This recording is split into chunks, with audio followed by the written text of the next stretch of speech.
Blessed day to you, all my sports to the bone family. Back at it again with another video. Thank you all for tuning in. Hope everybody is doing okay. Hope you're all having a wonderful Tuesday. Now, believe me when I tell you, my people, West Indies cricket is the gift that keeps on giving. There is always something happening. And the latest trending issue right now, apart from wanting to find a test captain, is the fact that we have CWI going up against Anderson and Permaul. You could say in extension, the Guyana Cricket Board. Now, I was reading an article and I'm seeing where Dr. Shallow is saying that, listen, he's confident that CWI will come out on top in this case against these two players. And personally, I believe that anywhere you take it is a lose-lose situation, right? If CWI end up winning, then it means that, you know, the players were probably guilty of something that, you know, we don't want to see in the game.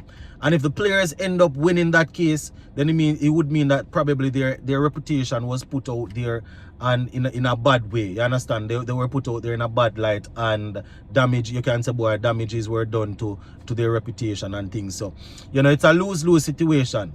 But I believe that it doesn't matter what is happening. If you need this sort of thing to get to the bottom of something like this, it needs to happen. As much as I don't like our cricketers and our board being plastered all over social media in this light, if that is what it takes to get to the truth, then, you know, we just have to deal with it. I just saw the thing said. So we're going to be sharing an article that is covering what Dr. Shallow said. We're also going to be talking a little bit about the women's T20 Blaze. The Guyanese ended up winning, so congratulations to them. I'll talk about that a little bit.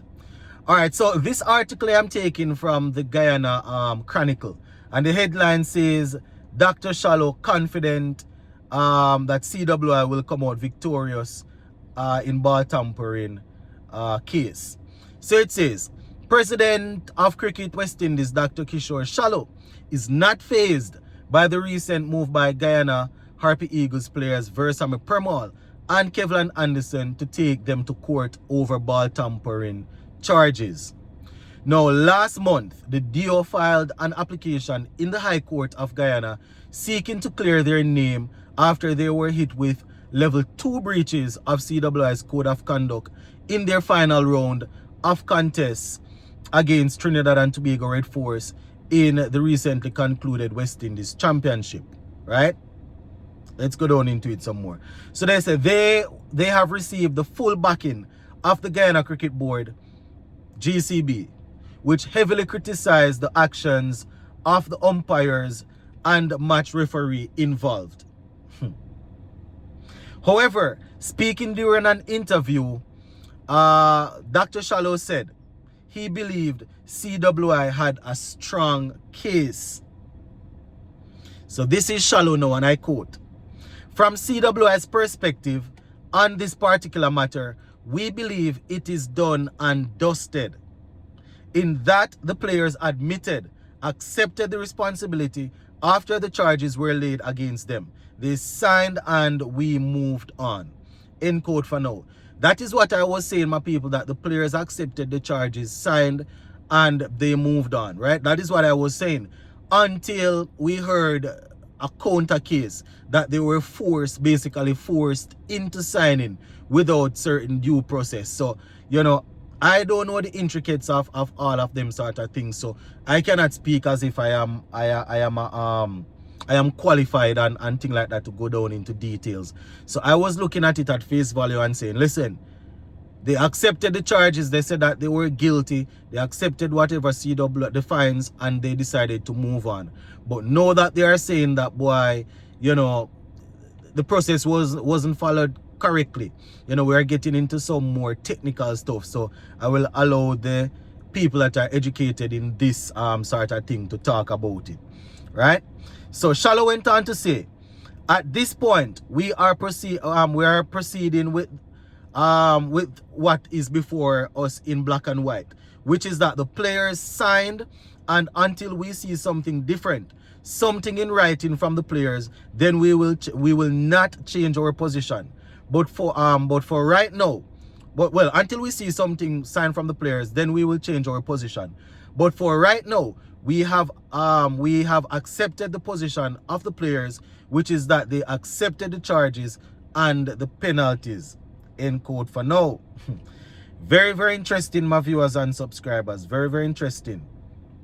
He went on to say, I have spoken to the Guyana Cricket Board, and I won't think it is anything, and I don't think it is anything personal, but they are just seeking clarity and testing the processes and the system of CWI, and that is fine, I believe. What we have to do at CWI is to show our systems and our processes are robust enough to withstand any kind of scrutiny from the public, even from the court. He went on to say it happens everywhere and we just have to embrace it, but it gives us an opportunity to strengthen our process, end quote. So I tell you, that is what Dr. Shallow is saying, my people. He's saying that the players have signed and they have moved on, but until they have seen, they have received some sort of written statement or some written thing from the players saying that they are seeking other things, you know, they are going to keep it as is. According to him, GCB, they are just trying to test the waters, you know, to see what the system is like and if it can withstand the pressure.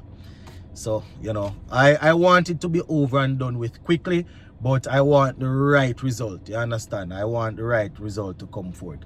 Anyways, seeing that we're talking about Guyana, let us say congratulations to the Guyana women.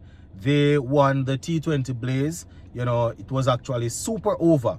I didn't see the game, but I am on the website here, and you know, super over is what happened here. So congratulations to the Guyanese, and you know, we wish them all the best as they continue. Same thing for the Jamaica women. They were defeated in the final. So the Jamaica women, they scored 122 for 5. Yes, 122 for 5. Guyana women, they scored 122 for 5, right, to tie the game. Now let me just go down into it now. The Guyana women, they scored 8 for 1, right? Jamaica women, they scored 3 for 2 off their 1 over. 3 for 2, Guyana women, 8 for 1. So congratulations to the Guyana women, and as I said, you know, we wish them all the best as they continue to grow in the sport. Same thing for the Jamaica women, and I'm hoping that next year, if we have the women's T20 Blaze, you know, the other teams will be able to compete even stronger than they did this year. So big up to all of them. Bless up.